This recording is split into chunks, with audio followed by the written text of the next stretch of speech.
जय हिंद। आज जब मेरा chief of the army staff पद का उत्तरदायित्व पूर्ण हो रहा है तो मेरे मन में गहन आभार, कृतज्ञता, गर्व और संतोष की भावना है। सैनिक स्कूल से लेकर अब तक का सफर अविस्मरणीय रहा है। 4 दशक से अधिक समय भारतीय सेना में सेवारत रहना मेरे जीवन का सबसे बड़ा सौभाग्य रहा है। भारतीय सेना किसी एक व्यक्ति विशेष से नहीं, बल्कि अपने सैनिकों, कमांडरों, पूर्व सैनिकों, परिवारजनों और देशवासियों के अटूट विश्वास से शक्ति प्राप्त करती है। सर्वप्रथम मैं भारतीय सेना के हर सैनिक शामिल वीर गति प्राप्त बलिदानियों को नमन करता हूं।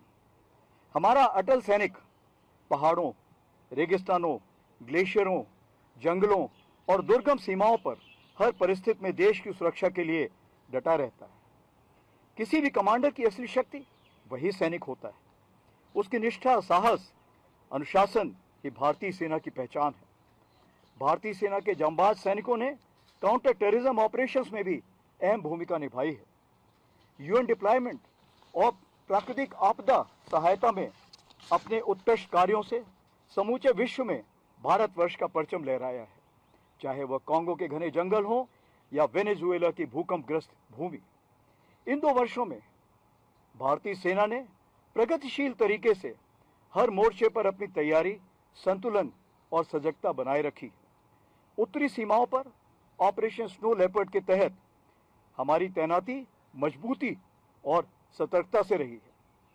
पश्चिमी मोर्चे पर भी सेना ने अपने दायित्वों का निर्वहन पूरी गंभीरता और संयम के साथ किया है।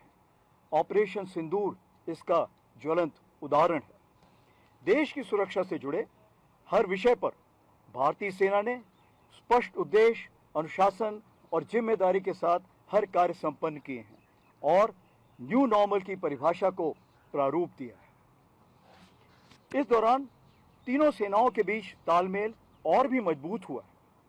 भारतीय सेना, नौसेना और वायुसेना ने साझा सोच, भरोसे और बेहतर समन्वय के साथ कार्य किया है। भविष्य में युद्ध और अधिक ज्वाइंट, इंटीग्रेटेड और थिएटर ओरिएंटेड होगा। इसलिए हमारी दिशा स्पष्ट है: साथ देखना, साथ निर्णय लेना और साथ कार्रवाई करना। भारतीय सेना में परिवर्तन की प्रक्रिया निरंतर चलती आ रही है। इन 2 वर्षों में डिकेड ऑफ ट्रांसफॉर्मेशन के अंतर्गत फोर्स रिस्ट्रक्चरिंग, आधुनिकीकरण, technology absorption, jointness, system reform और ह्यूमन रिसोर्स मैनेजमेंट पर तीव्र गति से काम हुआ है। जय यानी जॉइंटनेस, आत्मनिर्भरता, इनोवेशन हमारे प्राइम मिनिस्टर जी का दिया हुआ नारा और मल्टी डोमेन ऑपरेशन की मुहिम के तहत Rudra brigade, Bhairav battalion, Ashni drone platoon, Shaktiban regiment, Divyastra battery, electronic warfare brigade और आईबीजी यानी इंटीग्रेटेड बैटल ग्रुप जैसे कदम इसी सोच का हिस्सा हैं। सैनिकों का कल्याण, पूर्व सैनिकों से जुड़ाव और परिवारों की देखभाल भारतीय सेना की स्थायी प्राथमिकता रही है। पूर्व सैनिक, वीर नारियां और परिवार सेना की सामूहिक बड़ी शक्ति हैं। उनके देश के प्रति अमूल्य योगदान और निस्वार्थ सेवा को मान्यता प्रदान करने के लिए वेटरन्स अचीवर अवार्ड एक अहम सार्थक पहल है। मैं मीडिया के सभी साथियों को भी धन्यवाद करता हूं। समयबद्ध और निष्पक्ष रिपोर्टिंग सेना और देश के बीच के विश्वास को घनिष्ठता प्रदान करती है।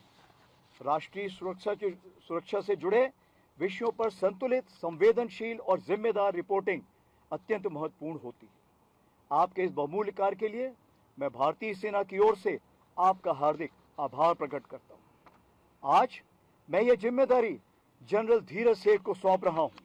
वे एक अनुभवी सैनिक और सक्षम नेतृत्व करता है। मुझे पूर्ण विश्वास है कि उनके नेतृत्व में भारतीय सेना अपनी गौरवशाली परंपराओं, प्रोफेशनलिज्म और संकल्प के साथ और भी बुलंदियों को छुएगी। आज जब मैं यह दायित्व सौंप रहा हूं तो भारतीय सेना के भविष्य को लेकर मेरा पूर्ण विश्वास है कि हमारी सेना अपनी परंपराओं से जुड़ी रहेगी, वर्तमान चुनौतियों के प्रति सजग रहेगी और भविष्य में आने वाली हर परिस्थिति के लिए निरंतर तैयार रहेगी। इसी विषय को उजागर करने के लिए भारतीय सेना ने स्ट्रेटेजिक सिक्योरिटी गाइडलाइंस 2047 प्रकाशित की है। इस दस्तावेज के प्रेरणा स्रोत हैं विकसित भारत विजन 2047 और आर्म फोर्सेस विजन 2047। अंत में मैं हर सैनिक, हर पूर्व सैनिक, हर परिवार और भारत के प्रत्येक नागरिक के दृढ़ विश्वास और पूर्ण सहयोग के लिए जीवन पर्यंत कृतज्ञ रहूंगा और मैं आप सभी के सुख, समृद्धि और मंगल की कामना करता हूं और आगे भी करता रहूंगा। धन्यवाद। जय हिंद।